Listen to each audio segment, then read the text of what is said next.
Greetings sailors and welcome to The Ring Part 2. For the first round, obviously everybody voted for me, and you definitely don't need to go and check that on the portal. You should definitely just take my word for it that 100% of the other CCs voted for me. Even the Russian ones, which I was honestly really surprised by, but you know, I'm obviously just that humble that they felt they had to. They were just overawed by my humbleness. The challenge this time was to obtain 5 kills, and as a bonus to try and do it in friendships. We don't have to do it in the nations that are assigned to each round, but you know, it gives it a bit of flavour. So I went with the most accurate friendship in the game, the Leon, because more guns equals more accuracy, right? And as you can see here, in order to, in fact, even increase that accuracy even more, I'm taking lots and lots of ranging shots, so my gunners can be super accurate later on. This is yet another of those pro unicum tactics that you just will not find given on any other channel. Now this is actually from the first game, or well, was from the first game. We're actually jumping on ahead a little bit here, and that first game had my first kill in it, but we're saving that first kill for last, and you will see why. What we're on to now is in fact the third game. It took me 6 in total, because again, I didn't feel like I wanted to rush through it. I wanted to give myself a bit of space to work with, you know, to just relax and enjoy it a bit. Despite, obviously, the laser accuracy of the Leon's guns. I had to throw deliberately a fair few volleys in order to not get the kills too quickly. But in this case, yes, in fact, I'm going to get 2 kills after this particular one. So, first off, we have this low health reversing Galissoniere, and, well, that salvo wasn't so good. But then, as per the rules of World of Warships, we finish them off with a Citadel. This York also looked like a very good potential customer, especially if they keep giving me a bit of broadside. But as you can see, my reloads are a bit staggered between the two sets of turrets, and it's still 8 shots per salvo, but it's not quite the full Leon experience of pumping out everything at once, which is quite a scary number of shells to be on the end of. That is not, of course, to imply in any way that the ship isn't totally and perfectly balanced, of course. So, a nice broadside from the York. But unfortunately this time, although it looks good, I'm just going to get a couple of overpens. However, if I can get another shot at them, especially broadside, with all of my guns, say, I might have a rather better chance of finishing them off. You do not want to be broadside to a Leon that's giving you all their guns. You really, really don't. And despite me having been shooting at them earlier, apparently this York seems to have forgotten that little rule. So, although they know I am definitely here, yeah, there we go. So that's another kill. Technically the third, because you haven't seen the first one yet, but of all the kills I had, I think these were the easiest ones I had to work for. And this was one of the better games I had damage-wise as well. So there we go. 2 kills, 116k, and it was all round a fairly decent game. I do want to give a shout out to the Jervis, who is going to actually pop up in one of these other matches, because I was playing the Leon all the way through and they were clearly grinding the Jervis. I actually ran into them in one of the later ones as well, so they did very well for themselves, and they will do very well for themselves once again. We now have a little interlude where RNGesus shows that they can be a bit fickle sometimes. This was match number, it was either 4 or 5, I can't remember which exactly. That's a very nice amount of damage I just did to that poor Burdioni, but unfortunately not quite enough to kill them, and that is going to be a bit of a theme. There's like 3 or 4 separate occasions when there are ships that just through the grace of RNGesus, although I do a fair bit of damage to them, I just cannot manage to kill. Potentially, I could have done the entire rest of the challenge in this one game. But, of course, such is the nature of battleship guns that even when you've taken all of those ranging shots, sometimes you just don't quite get the hits that you need. This Bayern here, for example, if I'd hit them just a little bit harder, maybe I could have gotten the kill. As it was, I had maybe a vague hope of reloading in time to finish them off, but there's enough of the rest of our team firing at them that, yeah, that probably was going to be a little unlikely. So at this stage our cap was looking a little bit shaky, and I came back to try and help defend it because there's not a lot of our team over there, and this is looking like it could go either way at this stage. And at that point an enemy destroyer was spotted.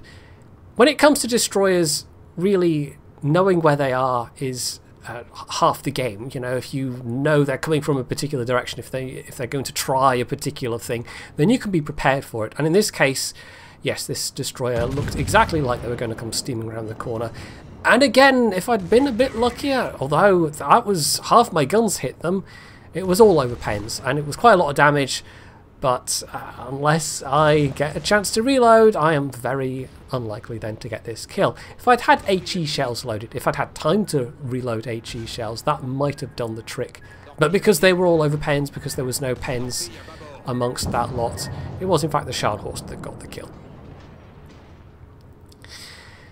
Now in that smoke cloud over yonder there is an Edinburgh who has just been spotted. I've already taken a little bit of their damage, but they were bow on at that point, and with these guns that's unlikely to get you the one shot. However, as they were turning broadside I thought, oh, that looks good, and indeed it was, but not quite good enough once again. So just as with the Budioni earlier, who I took down to their last 1,000 or so health, or 2,000 or whatever it was, somebody else got to pick up a nice kill. As you can see, I was very disappointed about it. But lo and behold, wait, there's yet another chance. That Kagero, I just need to land one shell, and that would do the trick. So I put out all my shells, but he's dead before they get there. The Grashbay also looked like they might be a potential target, but somebody else got them, and so, although, again, this was not a bad damage game, we actually ended up capping. Yeah. That could have been it. That could have been the challenge done right there. But as I say, sometimes RNG just decides not to cooperate. Even when you are a deeply humble yet pro-unicorn player such as myself. So on to the final 2 kills. This game is sadly going to be rather less good. We'd lost about a quarter of the team by the 6-minute mark, something like that. It became rapidly apparent that we were not going to get ahead on this one. My teammates were just dying too quickly, and frankly, you know, I didn't feel like rewarding them by then carrying the match. They just were not nice enough to me, you know, they didn't really give me a reason. If they'd said, oh, Mr. Jedi, we're such fans, and we think you're so awesome, although obviously you're far too humble to ever admit that, will you please carry the match for us? Then, obviously, I would have done that. It would have been churlish of me to refuse. But nobody did say that. You know, all they did was have to ask, but as they didn't, I decided I wouldn't put my carrying pants on. In fact, I wouldn't put on any pants whatsoever. I would, however, deign to get my final kills. So there's one of them, the Königsberg, who was trying to rush me to make a torpedo drop. A little later on, well, you get to witness the power of Lyon AA. It's not quite as good as the Gneisenau, but with these tier 6 planes, I shot down a reasonable number of them in this match, and this isn't even with manual AA, this is just, I think, AFT. I don't actually have concealment expert on this ship, but you can sort of get away with that on the Leon. It's not especially stealthy. So, cool guys don't look at missions being finished, apparently. And in that case, I definitely didn't. I shot the Omaha, completely confident that I was going to get the kill, and that was that. And I thought I'd try and top it off with a bonus ram kill on the Nagato. But you see the Jervis marker?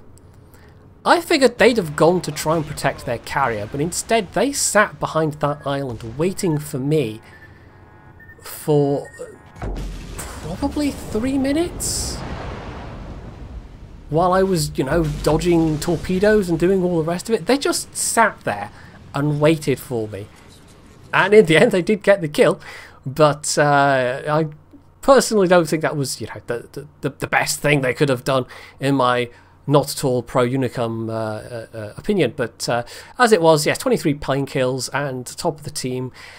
And if they just asked me, I'd have carried, but no. Well, there you go, lesson learned. So finally, we are back at the very first match I had. And I mentioned trying to get a bonus ram kill. Well, there's a reason why I saved this one till last. In fact, it's going to be some Leon on Leon action, which is even a bit of a bonus.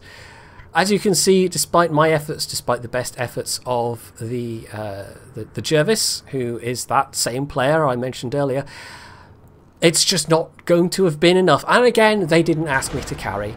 We had a lot of people die very, very quickly, and so it came down to this.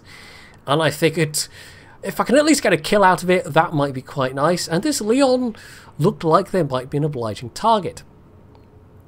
I could have tried to get my guns all around to the other side, but that takes a bit of a while in the Leon, although not as bad as in some other ships. And so rather than sit around getting shot at by 5 ships, I instead pulled into cover behind this island, and then I'm only getting shot at by 1 ship, at least temporarily. And if I can survive long enough to give them a little boop, so much the better. There is, however, an enemy Nelson who is going to turn up and, of course, is firing HE, but I figured I might as well pop the repair, the damage control party, because they're not going to get a chance to reload before the inevitable happens, I'm hoping it'll be inevitable. And I could have kept firing at the Leon, but that rather defeats the point, and so instead I've got this Nelson that's showing quite a lot of Citadel, and got a bonus 16,000 damage out of it, which was quite nice. So again, quite a nice damage game, and a very satisfying end to it.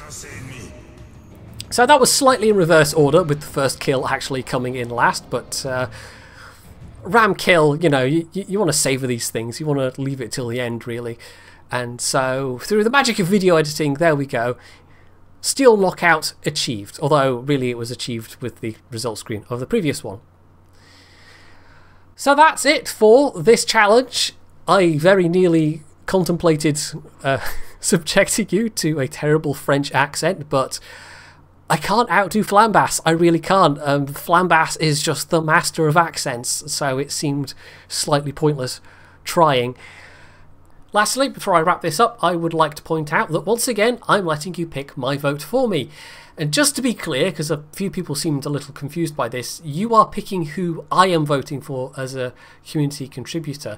I can't vote for myself, and that's why there is no poll option for me. And also, it would just be unfair to the other CCs if I had myself in there as a poll option, because obviously you would all vote for me, obviously.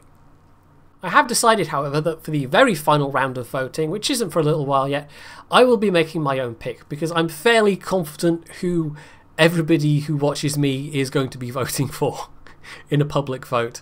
So, although, obviously, as I've said, I am clearly going to be the winner, I can at least then, in my own gracious, humble fashion, vote for who is going to be in second place. So hopefully you've enjoyed yourself with this video, and if you have, you can do all the usual things down underneath it, and of course, as always, stay tuned for more.